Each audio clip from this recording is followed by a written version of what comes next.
Bom, pessoal, vamos voltar. Uma coisa que eu estava esquecendo de falar, que eu falei, a gente estava vendo toda aquela questão de como que o modelo escala em relação ao número de parâmetros e tal. Tem um artigo bem interessante do pessoal do Google, que é o Scaling Vision Transformers, que eles analisaram de forma bem extensiva como que se comporta o modelo por vários aspectos, né, de tamanho do seu dataset, tamanho do modelo, tempo que você deixa ele treinando. E esse artigo, na verdade, é baseado num outro artigo que é extremamente popular, Scaling Laws for Neural Language Models, que é um pessoal da OpenAI. E aí aqui a OpenAI começa a entrar na história, a gente vai ver alguns artigos dela. É um artigo bem bacana, porque eles definiram leis de escala de redes neurais, que é você conseguir prever exatamente se aumentar tanto o meu dataset, quanto que eu vou melhorar o resultado do modelo, se eu deixar ele treinando por mais tantas semanas, como que ele vai melhorar. Você realmente consegue definir algumas leis de escala que eles criaram aqui. E logo no começo eles resumem essas leis de escala.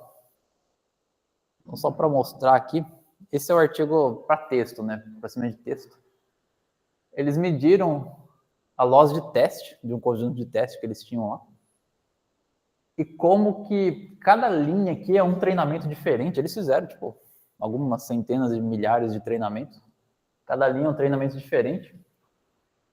E aqui é como que essa loss de teste dos modelos que eles estão treinando escalam com a quantidade de computação, que é o tempo de treinamento, basicamente, quantos batches eles mostraram pelo modelo, eles chamaram de computação, quantidade de computação. E tem alguma outra dimensão aqui, porque tem outra dimensão que é o tamanho do dataset e o número de parâmetros. Sabe? Dá para ver que conforme, por exemplo, para um certo modelo com um certo número de parâmetros, um certo dataset, tem um momento que eles saturam e param de melhorar, mesmo que você deixe eles treinando por mais tempo. Então dá para ver que alguns modelos, não dá para ver direito, né? Mas o modelo cai e de repente ele satura aqui. Conforme você continua treinando, ele já não melhora tão bem. E existe essa fronteira ótima que eles descobriram, né?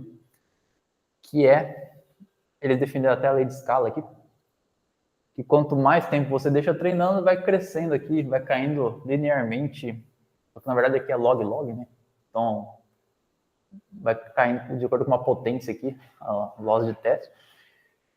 E aí aqui eles não plotam as curvas, mas é a mesma coisa com o tamanho do dataset, conforme você vai aumentando seu dataset, a loss vai caindo, a loss de teste de acordo com aquela lei, e de acordo com o número de parâmetros do modelo, também a loss vai caindo de acordo com uma outra lei que eles definiram. Então eles criaram essas leis, que tem aqui também, né? Eu acho. Aqui, um resumo dessas leis que eles definiram. Né? E tem vários desses tipos de gráficos mostrando como se comportam os modelos.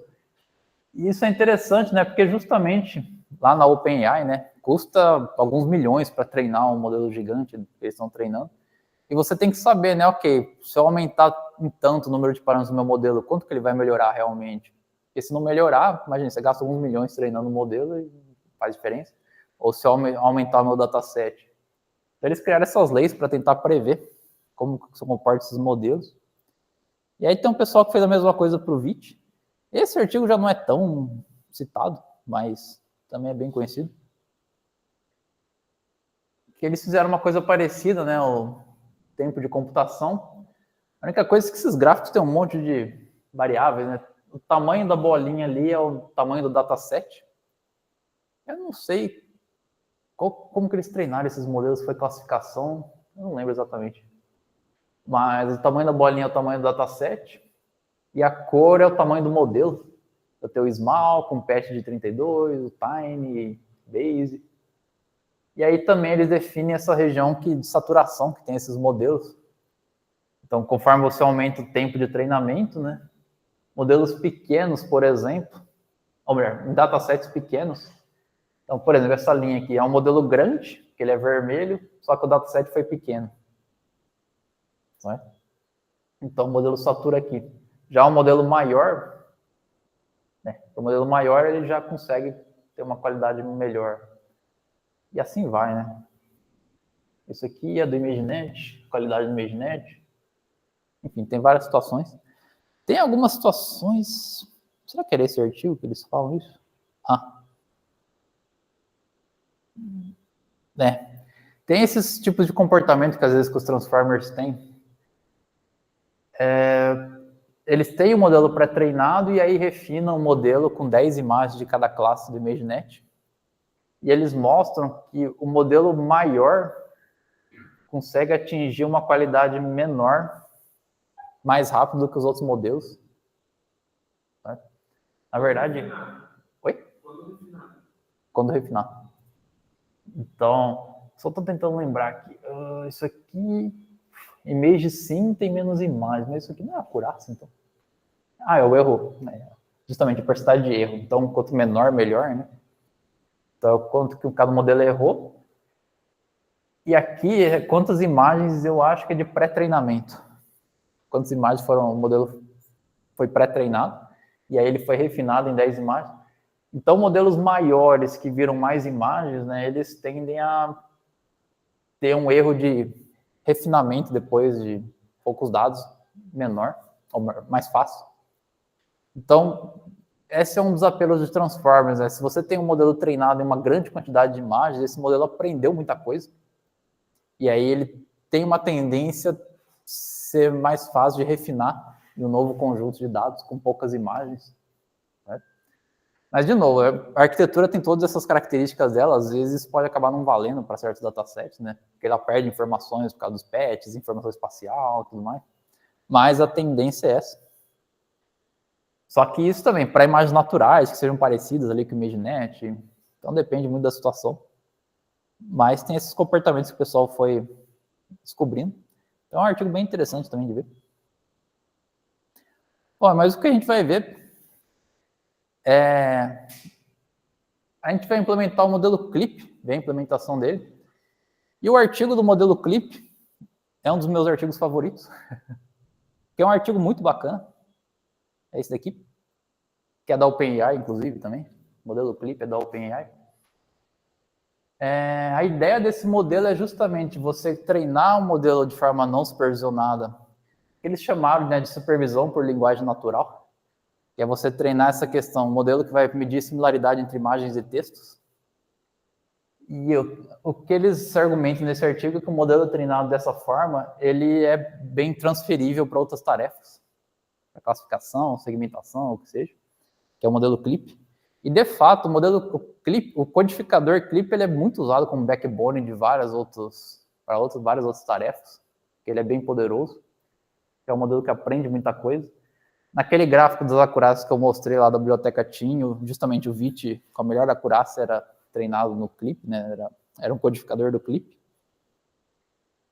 Então, a gente vai só chegar nesse artigo, mas para isso a gente precisa ver o processamento de texto. E a primeira questão do processamento de texto, né, a arquitetura em si vai ser muito parecida de Transformer para processamento de texto, mas acho que a parte que a gente só vai dar uma olhada rápida aí é como transformar texto em tokens e em embeddings para que eles possam ser processados pela arquitetura. Ok? Então, o primeiro passo da gente poder processar texto é transformar o nosso texto em tokens. Deixa eu só ver, tá na reunião aqui, tá. E antigamente existiam várias formas de tokenização, mas aí teve um processo de tokenização que foi feito pelo Google e o outro pela OpenAI, que se tornou praticamente padrão, e hoje em dia é muito usado. Que acho que o mais padrão hoje em dia é o chamado Byte Pair Encoding, que a ideia é você... O que você quer fazer é pegar Primeiro eu vou falar o resultado, vai. Tem um site bem bacana, chama TikTokenizer, que você pode olhar o tokenizador de diferentes modelos, no caso aqui é do GPT. Então, por exemplo, se eu escrever um Hello World aqui, essa sentença vai ser transformada em 2 tokens. A palavra hello vai virar literalmente o token. E em processamento de texto, um token é literalmente um valor inteiro. Então a palavra hello vai ser transformada no token 13.225 e o world vai ser transformado no token 2.375. Okay? E aí uma sentença maior, vou pegar uma sentença aleatória de algum lugar aqui.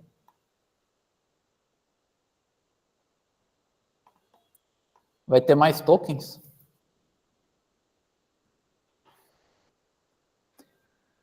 E uma coisa importante que aqui não apareceu, aqui cada palavra virou um token.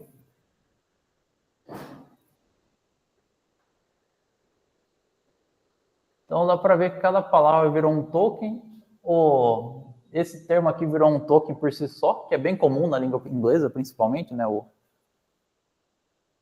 Esse carinha aqui é o token 1573. As aspas ali também virou um token. Então cada coisa vira um token. No caso aqui, cada palavra virou um token. Tem alguma palavra... Alguém sabe uma palavra em inglês aí que seja bem incomum? Pra gente ver se ela vira um token só. Vou pedir por... Pegar um... Redford, que é o nome de uns autores aqui do artigo. Então, Redford é um nome, só que aí, como é uma palavra razoavelmente incomum no idioma, ela acaba virando 2 tokens. E o Red é um token e Ford é um outro. Dá para ver, Ford é um termo razoavelmente comum, tanto como nome na língua inglesa, como marca de carros e todas coisas do tipo, então ele virou um token por si só. Então essa questão, né?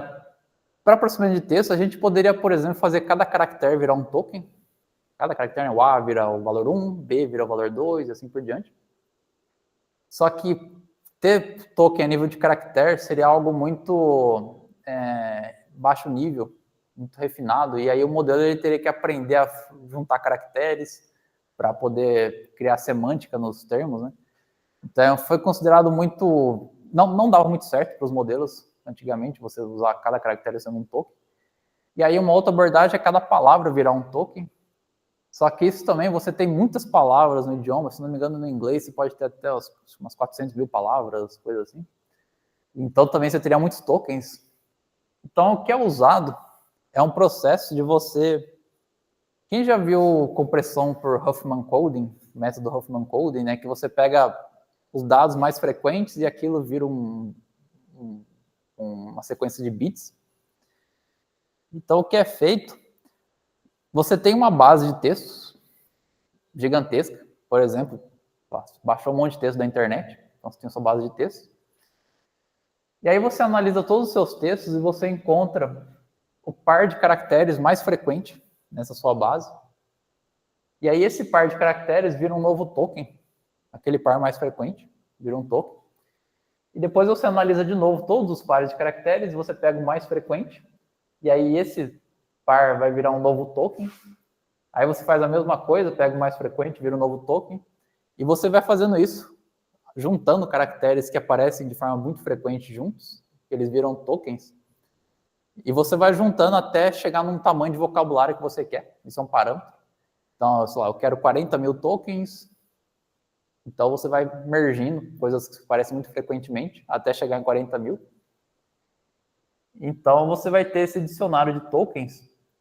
E tipicamente, muitas palavras vão virar um token, né? Porque elas vão aparecer bastante. Só que palavras mais incomuns, elas vão ser quebradas em geral em 2 tokens.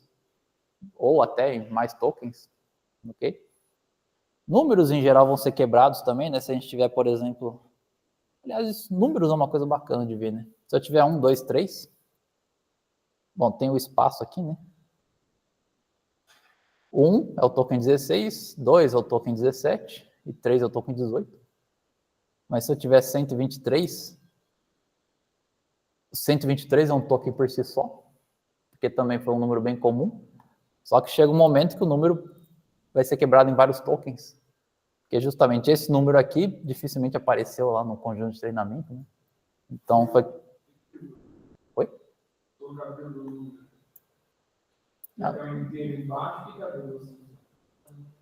A vírgula vira um token por si só. Mas o bacana é que você vê que quebra diferente ali. Né? Por causa da vírgula, vira o 2 é um token, a vírgula é outro, agora o 353 é outro. Então, o texto vai sendo processado de acordo com os tokens que foram encontrados ali no seu vocabulário. Ok?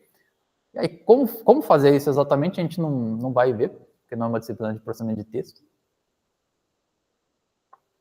Mas dá para entender de forma mais ou menos intuitiva, certo? Você vai aglomerando os caracteres, eles viram um índice ali, um valor inteiro. E então, dado uma string de caracteres, curiosamente, justamente números, eles viram outros números, né, que são os tokens correspondentes, né? Mas o mais relevante é para texto. Dado um texto, ele vai virar essa sequência de inteiros. Acho que ali nos amarelos ele identificou talvez stop words. Aquelas conjunções, aquelas palavras que elas não são substantivos. Então, isso é uma coisa também bem interessante, ainda bem que você comentou. Antigamente era muito comum falar em stop words e colocar a palavra no formato infinitivo, né, no formato padrão. Por exemplo, você removia palavras que não são muito úteis para a semântica do texto, você colocava palavras no passado ou no infinitivo, acho, sei lá. Eu não sei a forma que você coloca. E tinha outras coisas também, né? Você remove pontuação, às vezes, em alguns casos. Você tinha várias etapas de pré-processamento do texto para normalizar eles. Hoje em dia, isso, até onde eu sei, não é mais feito, porque a ideia é, esses modelos são tão poderosos, né, que se você começar a normalizar as palavras, você remove informação do seu texto. Se você pegar e tirar coisas do passado, às vezes é importante a informação de alguma coisa do passado, às vezes mesmo stop words são importantes, pontuações, sabe? Então, hoje em dia, a frase, na verdade, ela é colocada da forma que ela é mesmo, tokenizada e mandada para o modelo, sem o pré-processamento, que é bem interessante, para manter o máximo de significado que o texto tinha mesmo. Então, você tem o texto aqui que virou... E aqui acho que ele está eliminando espaços aqui, por algum motivo. Ou talvez o espaço D virou um token por si só.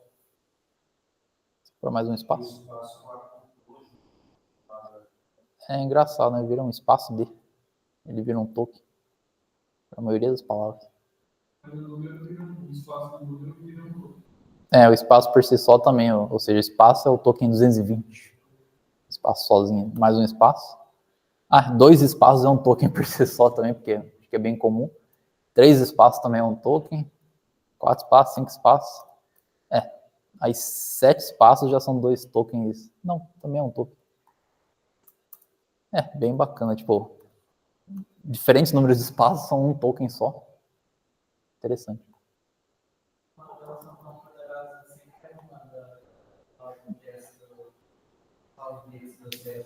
Só o quê? Curiosamente, isso é uma coisa que o pessoal tem desenvolvido atualmente. Modelos que recebem bytes ao invés de textos, tokens, ou o que seja. O modelo literalmente processa os bytes diretamente.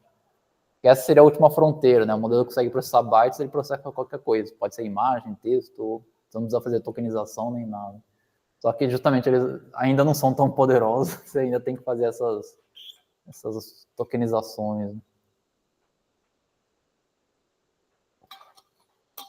Então você tem esse processo e justamente são esses números que vão ser as entradas dos modelos. É só uma sequência de números, literalmente, né?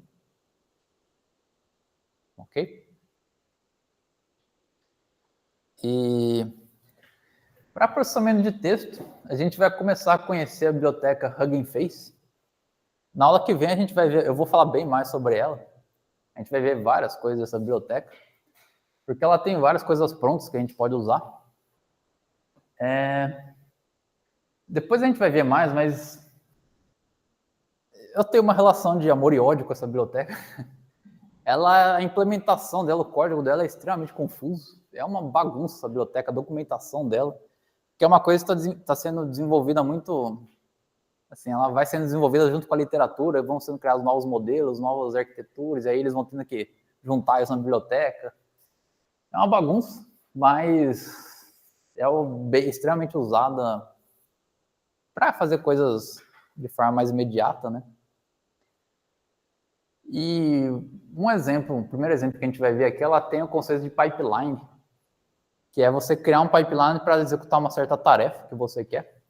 Então você tem tarefa, por exemplo, de classificação de texto, geração de texto, classificação de imagens, geração de imagens, segmentação de imagens, tem várias tarefas que você pode criar um pipeline. E um dos pipelines que a gente vai usar nesse caso vai ser a extração de atributos de texto. Ou seja, a gente não quer necessariamente classificar nem nada, a gente só quer extrair atributos. Igual a gente fez com a ResNet em imagens, eu removendo a última camada, né? A gente só extrai características. Então ele tem esse pipeline que é extrair características de textos. E aí você define qual o modelo que você quer usar. E mesmo o Google, a Meta, OpenAI também, elas disponibilizam vários desses modelos no Hugging Face. No caso aqui, esse é o BERT que a gente vai usar. E o BERT foi um modelo para processamento de texto.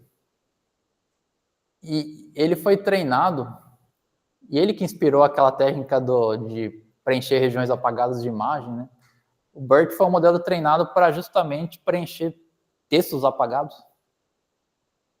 Se bem que o artigo ele tem uma imagem horrível ali para mostrar isso, mas basicamente a entrada do modelo é um texto em que você apaga algumas palavras e a saída do modelo tem que prever quais eram as palavras que foram apagadas. Então é a mesma coisa que a gente viu de imagem, né? Você apaga uma região da imagem e o modelo tem que recriar aquilo. Então, ele foi treinado para isso. E tipicamente o modelo BERT é bem útil para extrair atributos de texto. O pessoal usa bastante ele para isso. Então, a gente cria assim, fala qual que vai ser o modelo, né, o pipeline, qual a tarefa, que dá para usar o mesmo modelo para outras tarefas, classificação. Então. Qual dispositivo a gente vai carregar o modelo, no caso aqui a CPU, que é o meu notebook.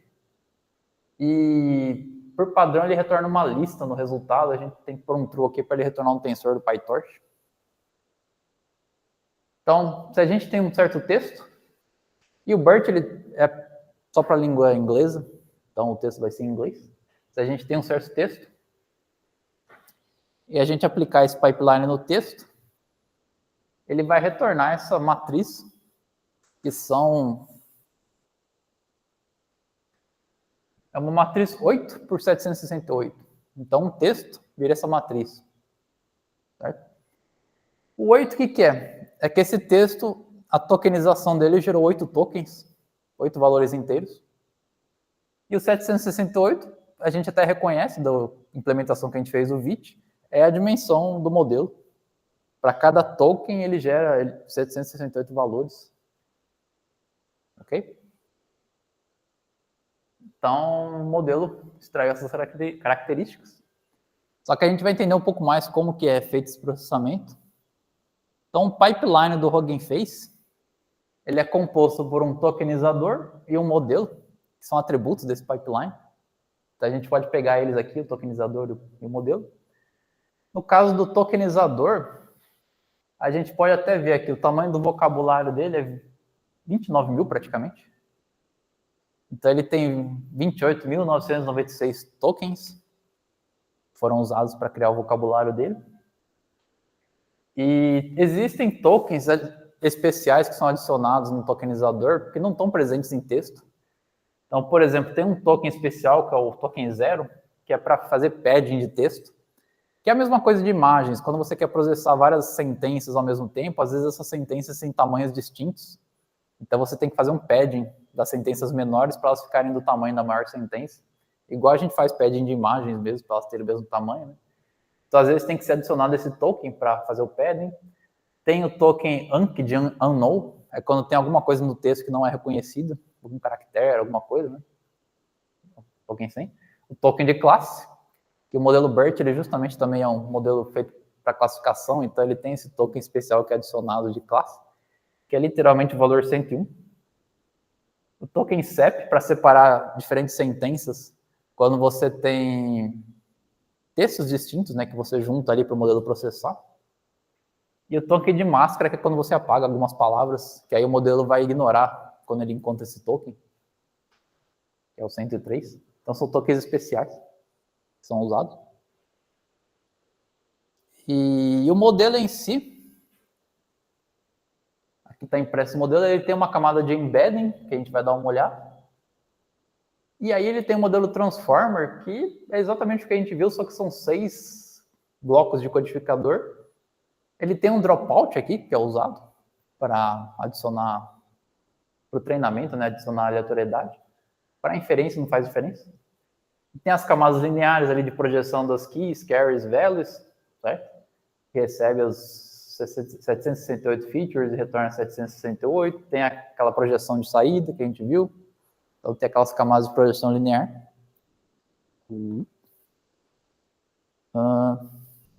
Tem o layer norm para normalização. O FFN é aquele MLP que a gente viu. Às vezes o pessoal chama essa camada de Feed Forward Network. Que é o nome que eles dão às vezes, mas é basicamente o MLP. Que são as duas camadas lineares. E aí, de novo, né, ela recebe 768, gera 3072, depois 3072, depois 768. Em vez do ReLU, eles usaram o GLU. E lembra aqui, a ordem que essas camadas são impressas não são necessariamente a ordem que elas são aplicadas. Que a ordem que imprime é a ordem que a gente atribui quando a gente, dentro do método init do modelo. Então, pode parecer que está sendo aplicada as duas lineares depois da ativação, mas na verdade, isso aqui foi só a ordem que elas foram registradas ali no modelo, né? No forward, provavelmente a ativação não linear está no meio aqui. Ok? Então tem que tomar cuidado. Mas é o mesmo modelo que a gente viu. Só tem essa camada de embedding a mais. E o tokenizador em si, se a gente ver, por exemplo, aqui eu estou imprimindo os 10 primeiros elementos do vocabulário, e ele imprime esses carinhas aqui.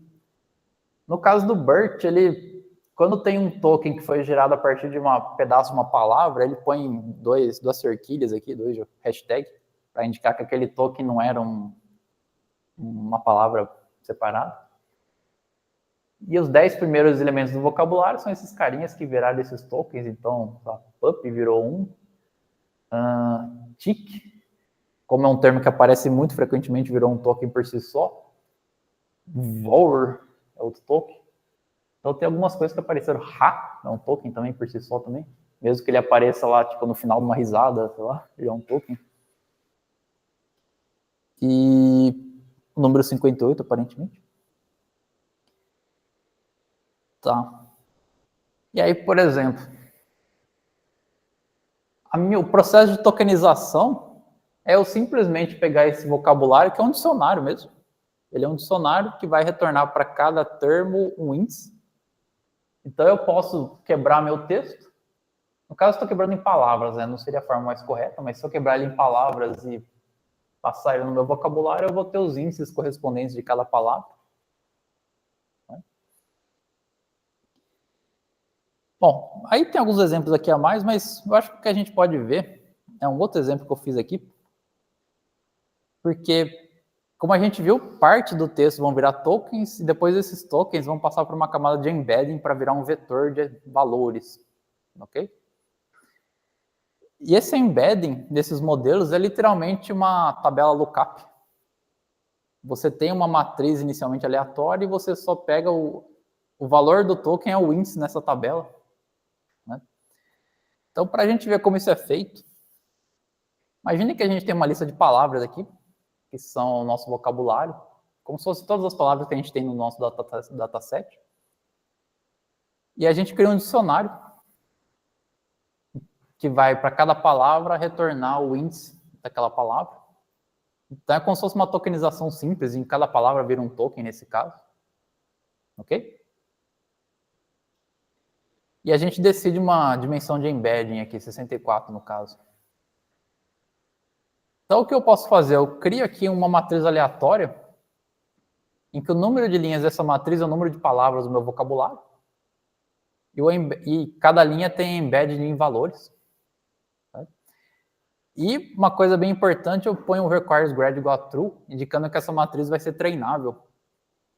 Então, conforme eu for treinando meu modelo para classificação, geração de texto, ou o que seja, os parâmetros dessa matriz, os valores em si, que são os embeddings, vão ser atualizados para o modelo dar o resultado correto. Ok? Então, eu tenho essa matriz. E aí, por exemplo, dado uma sentença,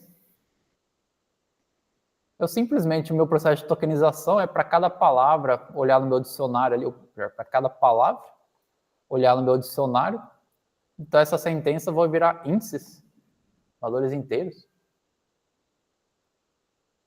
E aí, literalmente, eu uso esses índices para indexar o meu embedding. Então, agora, cada token vai virar ali 64 valores. Ok? E uma questão importante, essa matriz de embedding, ela tende a ser bem grande. Então, esse modelo, que nem o BERT, ele tem um vocabulário de 30 mil palavras, 30 mil tokens, né? E a dimensionalidade de 768, então é uma matriz de 30 mil linhas por 768 colunas. Modelos em inglês, hoje em dia, de linguagem, né, eles tipicamente têm um vocabulário de 40 mil palavras, 40 mil tokens. E modelos multilinguagem, tipo Llama, tem um vocabulário de 128 mil tokens, porque tem que ter todas as línguas, né?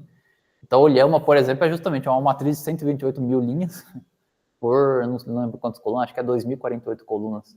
É uma matriz enorme, certo? E ela são parâmetros treináveis, então essa matriz ela é uma quantidade razoável de parâmetros do modelo para ser treinado. E justamente o modelo ele vai ter que achar qual o embed mais adequado para essas palavras para ele realizar a tarefa que ele está sendo treinado. Ok? E o PyTorch ele tem uma camada de embedding que faz exatamente isso. Então a gente cria essa camada nn.embedding, a gente indica qual o número de linhas dela, que é o num embeddings, e qual a dimensionalidade de cada linha, né? Então ela vira uma camada que ela recebe índices e retorna a linha respectiva, basicamente, da matriz. Ok? Então o embedding é isso, só. Mas o mais importante é assim que você transforma texto em valores em ponto flutuante, certo? O texto vira tokens, que são valores inteiros, e esses tokens vão ser literalmente índices das linhas de uma matriz ali, que tem vetores para representar esses tokens. Ok? Ficou claro, pessoal? Deixa eu ver se o pessoal da reunião está aqui ainda. Tá aí. Alguma dúvida?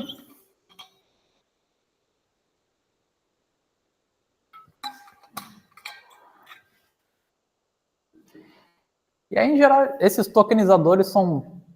A gente tem várias bibliotecas para fazer tokenização de texto. O Hugging Face tem os tokenizadores dele. Então, dado um texto, a gente consegue tokenizar eles bem fácil. A gente tem os índices ali. E o tokenizador, em geral, é uma coisa à parte, certo? De qualquer modelo. Quer dizer, o modelo, em geral, assume um certo tokenizador, mas eu posso aplicar a tokenização no meu texto, independente de eu aplicar um modelo ou não. É só uma transformação em índice. Já o embedding em si, ele tipicamente é a primeira camada de um modelo, porque esse embedding é importante para o modelo, né? Foi treinado junto com o modelo. Então, o embedding é uma camada do modelo. Professor, e dá diferença de tokens? Isso, tem. Porque hoje em dia é usado... A boa parte dos modelos usam tokenizadores iguais, mas às vezes tem um pessoal que resolve usar uma tokenização um pouco diferente. Então, você tem que usar o mesmo tokenizador também, porque senão vão ser tokens totalmente diferentes, né? Mas, por exemplo, o modelo Llama, ele tem um tokenizador específico, que é diferente do GPT. Então, tem que só tomar cuidado com isso. Professor, esse outro em relação aos bancos de dados que são virtualizados, né? Isso. Tem relação direta? Eu vou falar deles, é que é um pouco... Tem uma relação, porque esses embeddings, essencialmente, para cada token, você vai ter um embedding que é tipo como se fosse um vetor representando aquele token. E isso, voltando nas notas de aula que a gente viu, né, na aula passada, é isso, né? Esse embedding, ele vai ter uma representação de uma palavra que, se estiver próxima de uma outra palavra, porque aquelas duas palavras, em geral, têm algum tipo de similaridade entre elas, ou aparecem em contextos parecidos, né? Então, esse embedding que você faz das palavras, você pode começar a conseguir calcular a similaridade semântica entre elas, a diferença entre elas. E até, não sei quem já viu, fazer aritmética de palavras, né? Tipo, rei menos homem vira rainha, algo assim, né? Você consegue fazer essa aritmética semântica mesmo. Então, você tem essa semântica. Só que essas bases de vetores, em geral, elas não são para tokens, mas são para, tipo, documentos ou sentenças, parágrafos, imagens, né? Então, você cria esses embeddings para documentos em si, aí você consegue medir similaridade entre documentos. E a gente vai ver, acho que não vai dar tempo nessa aula, mas a gente vai ver como criar um vetor, uma base de vetores de imagens, e aí, dado uma palavra, tentar encontrar uma imagem baseada na palavra. Mas tem a ver mesmo. Guardando essa informação em base de dados, né? Cada um mais rápido. Uhum.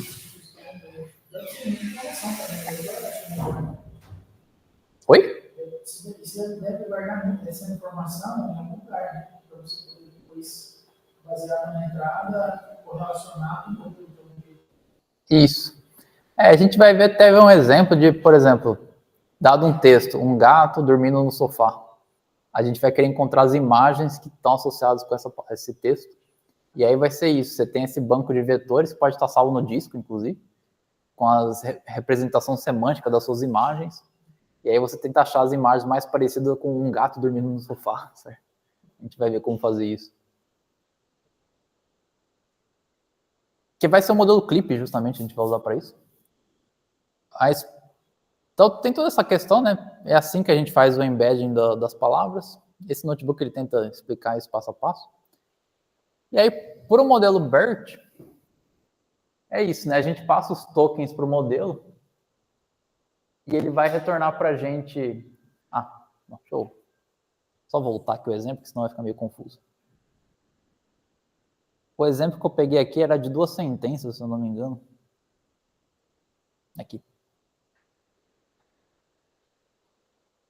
Dado que eu tenho 2 textos, esse primeiro texto acho que era some sentence to test the model, uma coisa assim, essa primeira sentença. Então, se eu crio uma lista de 2 sentenças, eu posso passar elas pelo meu tokenizador do Hugging Face aqui.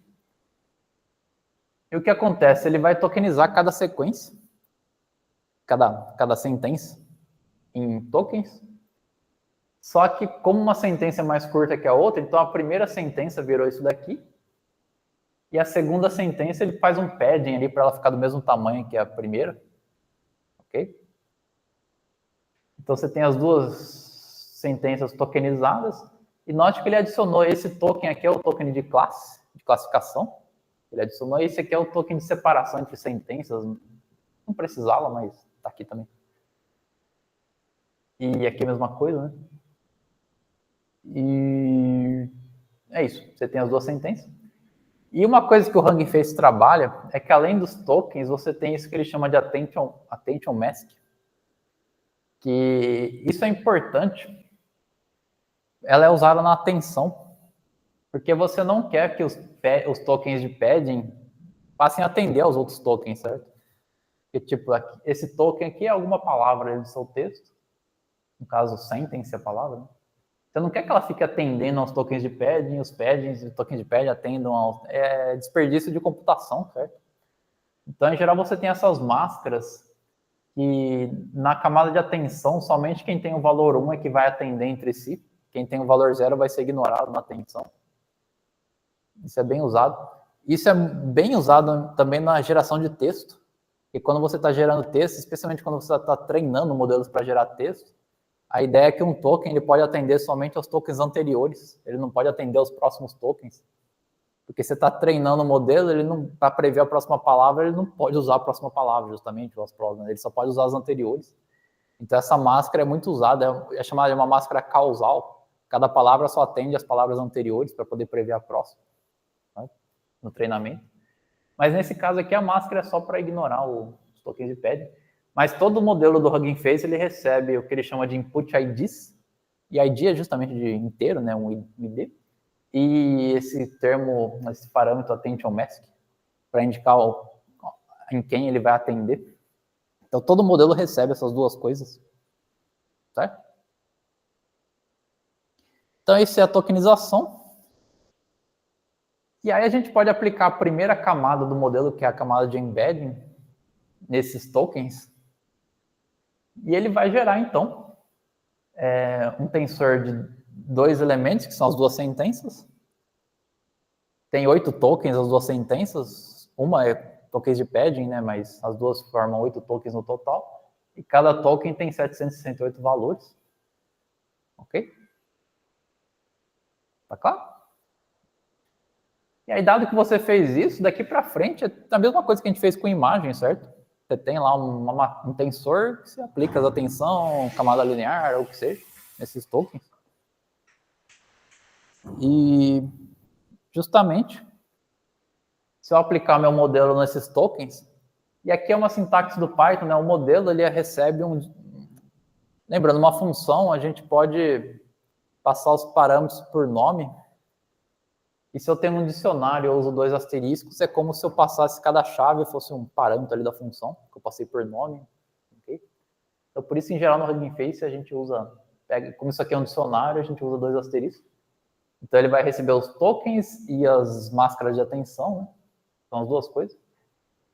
E o resultado vai ser também 2 elementos, 8 tokens, 768. Então, isso é a saída do modelo. Então, os nossos features. E aí, no modelo Burst, tipicamente, de novo, é o token de classificação que é usado para representar o texto. Então, o que a gente faz é extrair do nosso resultado somente o token 0. E aqui o resultado, eu não lembro o que mais o modelo... o modelo, ele retorna, o modelo do Hugging Face, ele retorna algumas outras coisas, por exemplo, a matriz de atenção, se a gente quiser, ele retorna outras coisas. Por isso que tem o res0 ali, que o elemento 0 é que é realmente a saída do modelo. Então eu tenho que pegar o elemento 0, que é a saída realmente dos valores do modelo, mas teria outras coisas. E aí tem a dimensão do batch, e eu pego o token 0. Então, aqui a gente tem 2 vetores de atributos que foram extraídos dessas 2 sentenças. Ok? Então, esses dois vetores de 768 valores, eles caracterizam o nosso texto. Da mesma forma que a gente faz com imagens, né? Você extrai um vetor de características da imagem, aqui a gente está extraindo um vetor de características do texto, usando o modelo BERT que já foi treinado para classificar textos. Certo?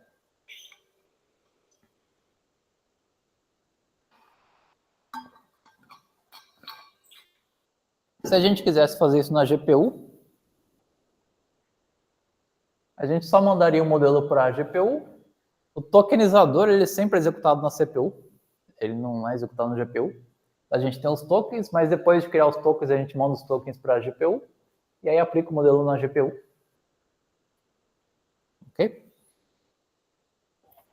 Beleza. Então, com isso, a gente consegue criar uma classe que a gente vai usar, que o único propósito dela vai ser receber textos e extrair atributos desses textos, para a gente usar depois para comparar com imagens. Então, nosso codificador de texto é um módulo do PyTorch. Ele tem algumas coisas meio hard-coded aqui, certo? Ele cria esse pipeline do modelo BERT, salva o tokenizador e o modelo, né? Tem um atributo aqui só para indicar qual que é o token de classe, mas em geral ele é o 0 mesmo. E qual a dimensionalidade do modelo. E aí a gente tem o método forward, que vai receber um texto.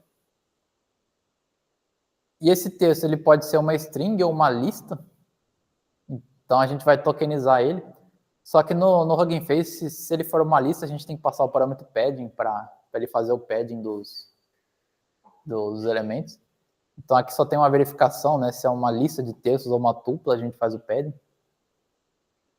Então ele vai tokenizar. Aí a gente pode mandar os tokens para o mesmo dispositivo que está o modelo, aplicar o modelo e pegar o resultado e retornar as features. Certo? Então, dado esse carinha aqui, dado um conjunto de textos, dado uma lista de textos, a gente chama ele vai retornar vetores de atributos desses textos. Então, ele vai fazer o processo de tokenização, embedding, aplicação do modelo e pegar os atributos. Ok?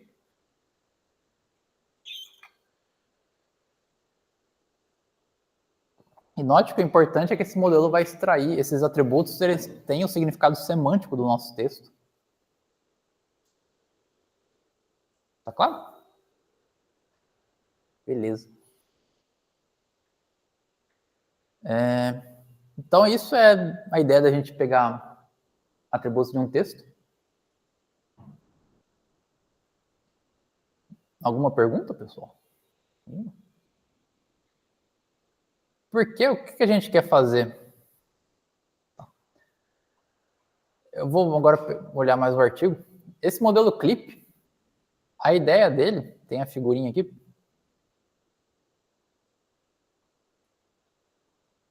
Dado uma imagem e um texto associado a essa imagem, então, por exemplo, aqui é um cachorro, e aqui seria o nome do cachorro, né? Pepper the Alce Pup.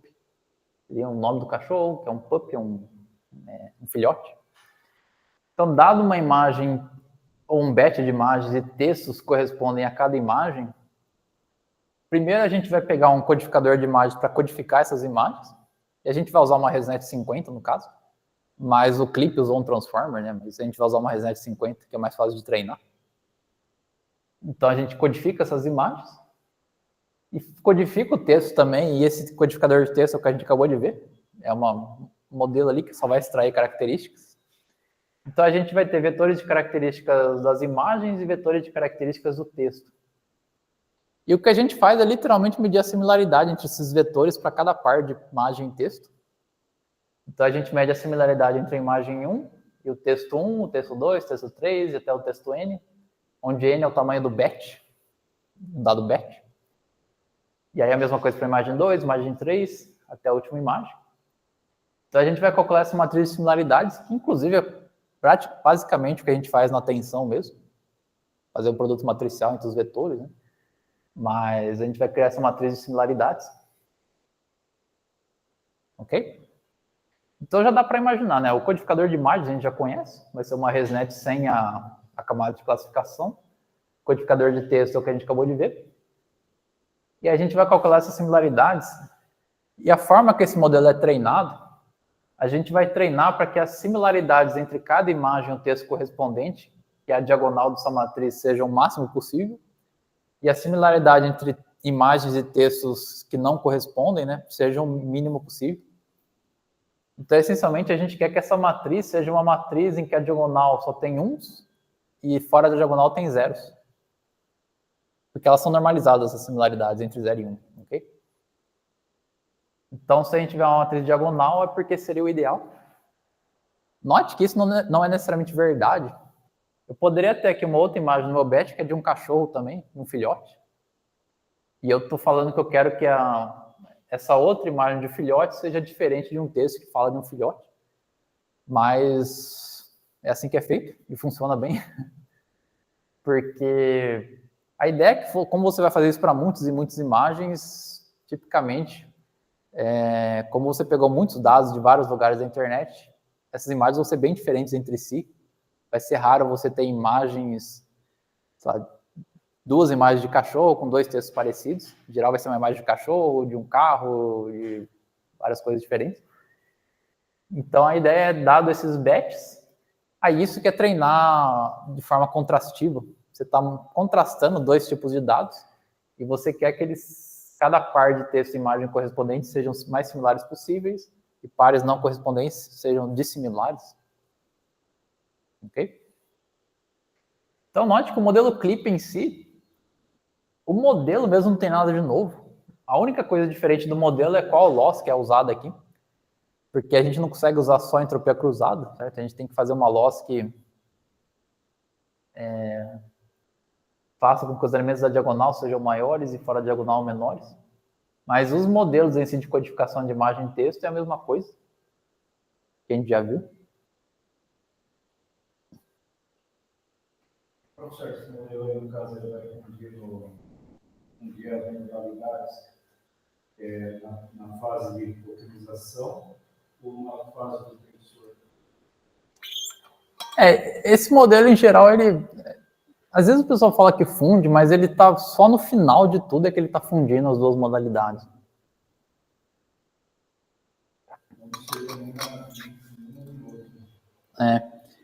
É como se é um modelo que ele tende a... O que ele aprende é codificações adequadas para conseguir medir similaridade entre imagens e textos.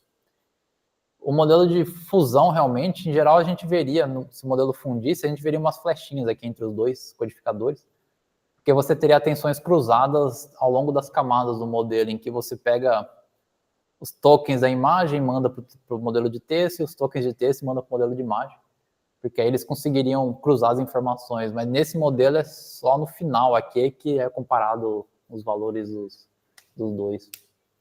Ok?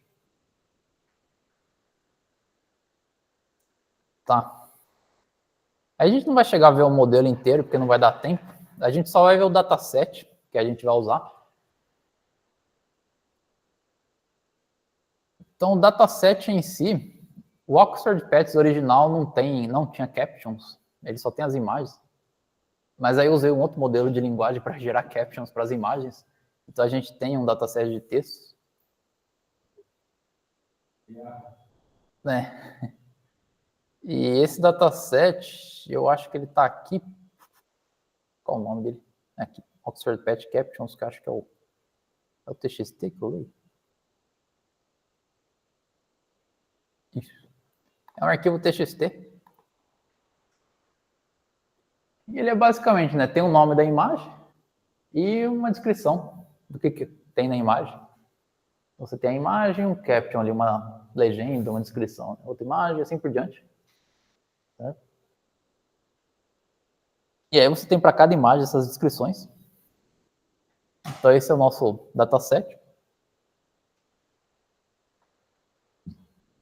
E aí o processamento em si desse dataset é razoavelmente simples, ok? A gente só tem que ter um dataset que leia a imagem e o caption e a descrição respectiva. Então, eu até usei o mesmo dataset da classificação que a gente tinha implementado no outro notebook. A gente pode criar uma classe que herda desse dataset de classificação. E aí ele só cria esse dicionário de captions que tem como chave o nome da imagem e o valor é a descrição. E aí para cada imagem, dado o índice da imagem, a gente chama a classe Py para pegar a imagem em si, ler do disco a imagem, né? E o mesmo índice a gente usa para pegar a legenda. A gente aplica transformações na imagem e retorna a imagem e a legenda. Então, o que a gente tem umas coisas para mostrar ali a imagem, tem os aumentos de dados que a gente pode aplicar, mas essencialmente é isso, né? Dado o nosso dataset, tem o elemento 0, que é a imagem e a descrição, o elemento 1, que é a imagem e a descrição, e assim por diante. E aqui tem um aumento de dados aplicados, porque é importante você aplicar aumento de dados em imagens. Em texto, acho que não é tão comum. No máximo, dropout, você tirar algumas palavras, eu acho.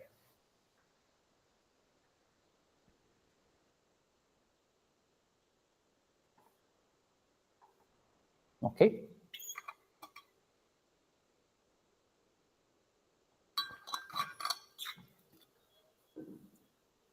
Então, esse é o nosso dataset.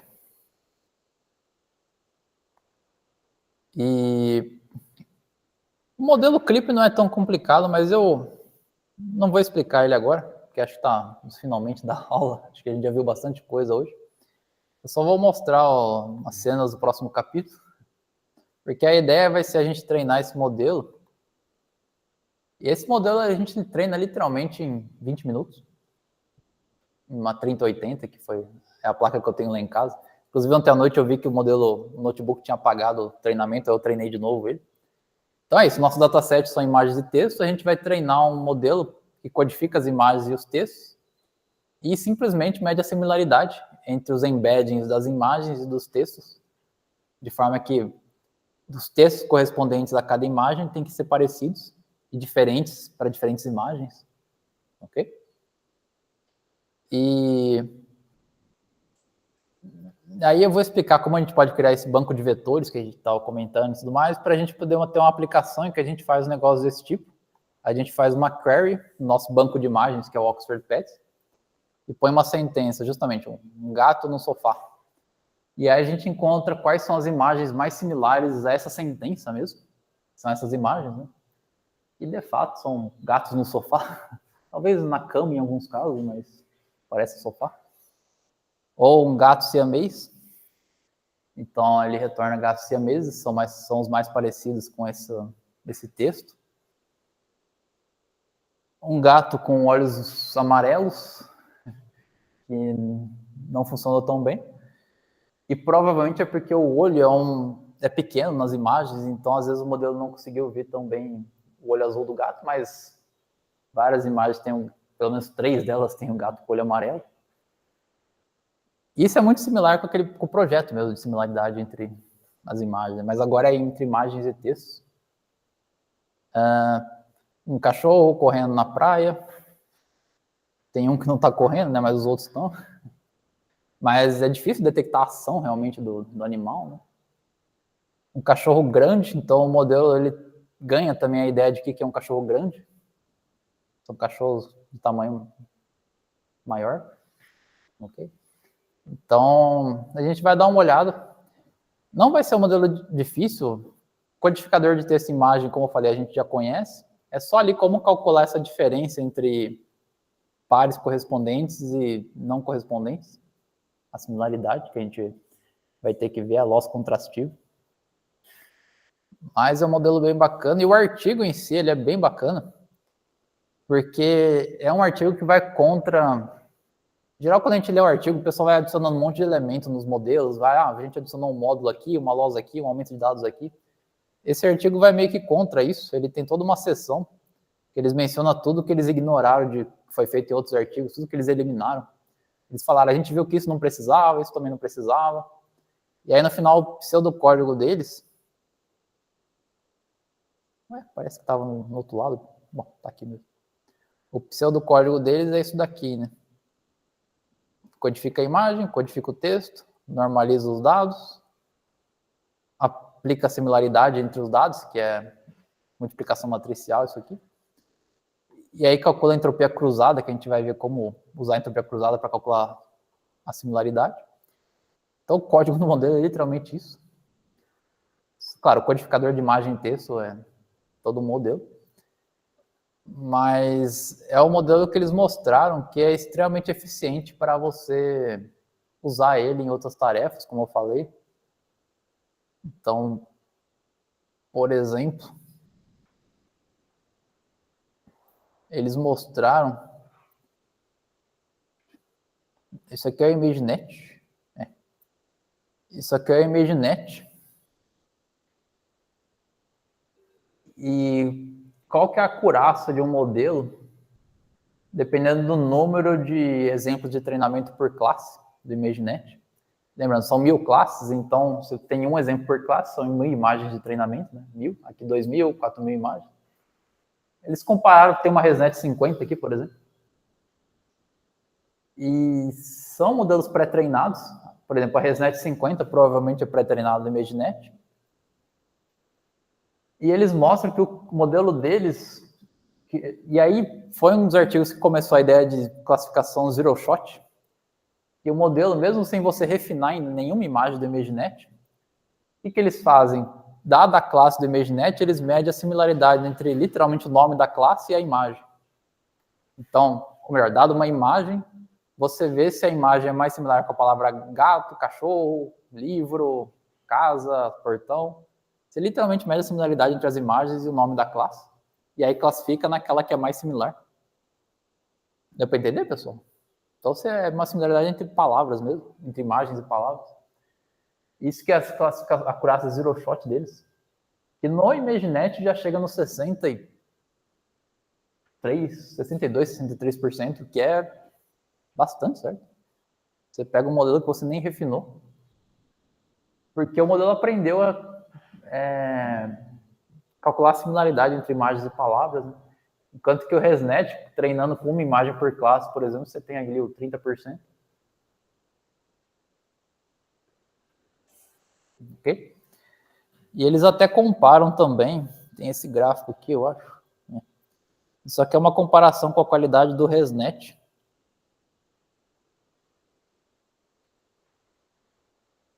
É chamado de Linear Probe. A ideia é que você pega o ResNet congelado só para extrair atributos, e aí você treina só a camada de classificação da ResNet. Em outros datasets, o Oxford Pets, inclusive, está aqui. Aqui, Oxford Pets. Então, você pega esse modelo treinado no ImageNet, só refina a última camada, e compararam com um clipe sem refinar nada, só pegando o nome da classe e pedindo para medindo mais similar, né? Então você vê que para certos datasets, o modelo clip tem uma acurácia bem maior do que você refinar o modelo naquele dataset. O CIFAR, por exemplo. Alguns, o modelo ResNet refinado melhora, o MNIST, por exemplo, o ResNet se dá melhor. Imagens médicas, esse PET Camaleon aqui, são imagens médicas. Como o modelo clip foi treinado só em imagens naturais, né? Você refinar o modelo em imagens médicas, você vai ter um resultado melhor. Mas ainda assim é impressionante, certo? A ideia de que o modelo, sem você precisar refinar ele, ele consegue fazer classificação. E você pode refinar, você pode pegar uma camada linear, pôr em cima dele e refinar essa camada, ou refinar o próprio modelo também. Você ainda pode refinar o modelo se você quiser. Mas ele tem uma transferência de aprendizado muito poderosa para novos dados. E esse modelo CRIP ele foi treinado em 400 e poucos milhões de imagens. Tá? Isso aí é tudo personal, né, professor? Por exemplo, esse gato na cama, a imagem, como se fosse uma rotulagem, uma anotação.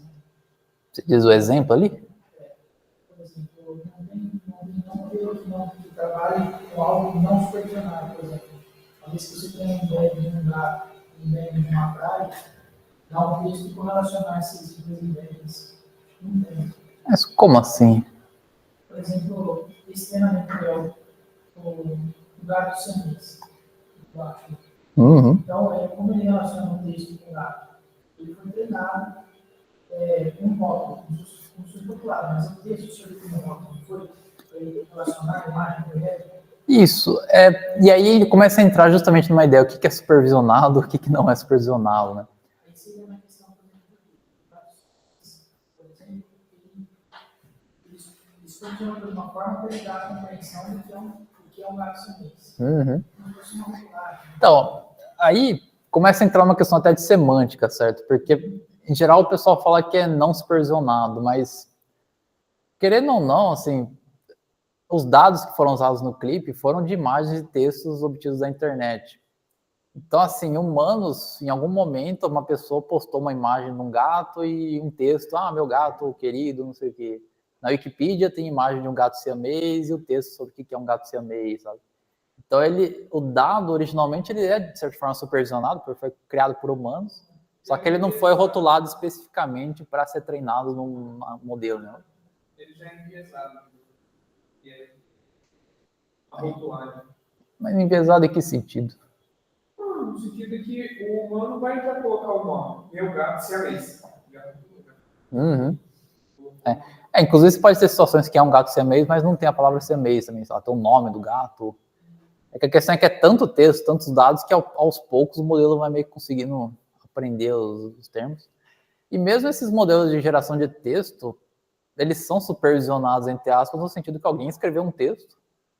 Então, o modelo está meio que aprendendo a fazer a mesma coisa que a pessoa fez ali em algum momento, né? Alguém fez.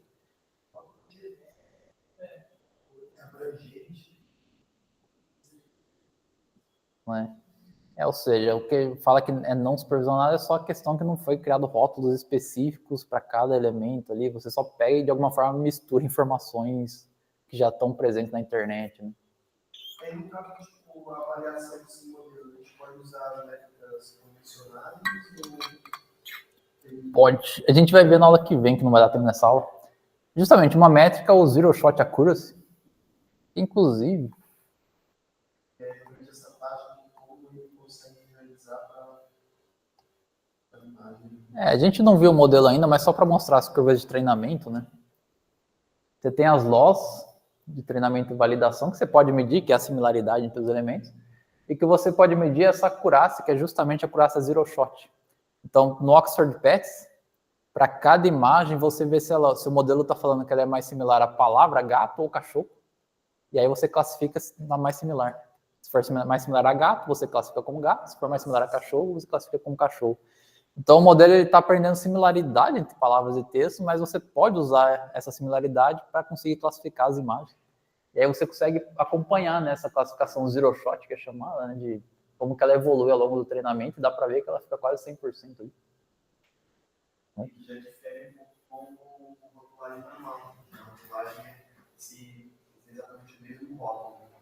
Porque, vamos supor que se ele quisesse, por exemplo, prever o mesmo texto que foi informado, aí seria parecido com a nossa pedida em tarefa. Uhum. Uma rotulagem prévia. Uma rotulagem? Prévia. É que assim, é uma rotulagem ruidosa, certo? E o modelo consegue ainda assim criar um espaço representativo, mas é uma rotulagem mesmo. Ou seja, todos esses modelos é você conseguir de alguma forma aproveitar informações que façam sentido que estão disponíveis na internet. Mas a parte mais interessante que eu acho desse modelo CRIP é que ele cria um espaço compartilhado entre textos e imagens, certo? Ele representa textos e imagens no mesmo espaço de atributos. Então isso é bem interessante, né? Você meio que conseguir comparar uma palavra com uma imagem, um texto com uma imagem, né? Dá para visualizar. Não sei se você pode usar um TSNE e o MAP, essas técnicas, para tentar visualizar. Eu não sei se o pessoal chegou a fazer. Com certeza chegou. Tem uns artigos mais antigos que o pessoal fazia bastante. Você vê, tipo, quão próximo da palavra gato as imagens de gato caem, se elas estão muito próximas de cachorro. Porque, por exemplo, a palavra gato e cachorro provavelmente estão razoavelmente próximas no espaço, né? Porque são animais domésticos e tudo mais. Mas aí as imagens de gato vão estar ali em volta da palavra gato e as imagens de cachorro vão estar em volta da palavra cachorro, sabe? É uma coisa bem interessante, bem bacana. Aquela análise que eles falam top hit, para uma assim, ela dá para fazer uma análise aprofundada do dataset, para ver qual imagem está de fato bem relacionada com o texto dessa imagem. É bem bacana que dá para explorar várias coisas, né, desse modelo. Essa questão, onde ele está se enganando, por exemplo, de repente uma palavra que não tem nada a ver com gato, está perto de uma imagem de gato. Dá para fazer bastante exploração. Fiz um teste top hit naquela funcionalidade, e deu lá no dataset que a gente usou lá para 1000 imagens, né? Ele deu praticamente 560 mais ou menos, deu dentro do top hit 5, né? Uma análise de verdade do texto com um rótulo da imagem com a imagem. Usando a classe da imagem. Eu quase meio a meio. E dá para tentar fazer teste de enganar, né? Trazer a carry, ser uma descrição, por exemplo, um gato, me traga um gato que parece um cachorro. Pode ser interessante. Aí dá para ver quanto que é o limite da área, precisando de ideias no espaço. Pode ser um teste bacana. Talvez dê para rodar aqui até. Vou ver se aqui que ele vai retornar. A cat. Deixa eu pôr minúsculo. A cat. That looks like a dog.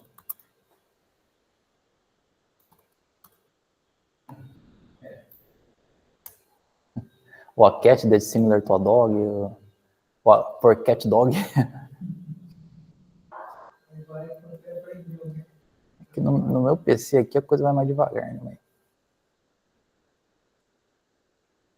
E esse modelo, na verdade, ele é um pouco mais básico. Depois, nesse mesmo notebook, a gente tem um exemplo de usar o modelo do Hugging Face mesmo, que é um modelo realmente treinado. É o clipe original mesmo. Dá para ver que ele é mais preciso nas carries. Esse modelo tem vários tamanhos também ou não? O clipe em geral não. Ele tem só o base lá, que é o VIT base. É raro, eu não lembro de ter visto outros tamanhos desse modelo. Então pode dizer que o clipe é o que startou os VLM. Eu diria que sim, assim, tinha trabalhos anteriores de tentar misturar as duas coisas, né, mas o clipe foi o primeiro modelo que realmente fez isso de forma efetiva, tá? E toda essa ideia de zero shot, de você aproveitar isso para classificar e tal. Então ele foi meio que deu início de modelos de visão de linguagem, né, modelos multimodais. E o clipe é de tipo 2022, eu acho, né? É bem recente. 2021.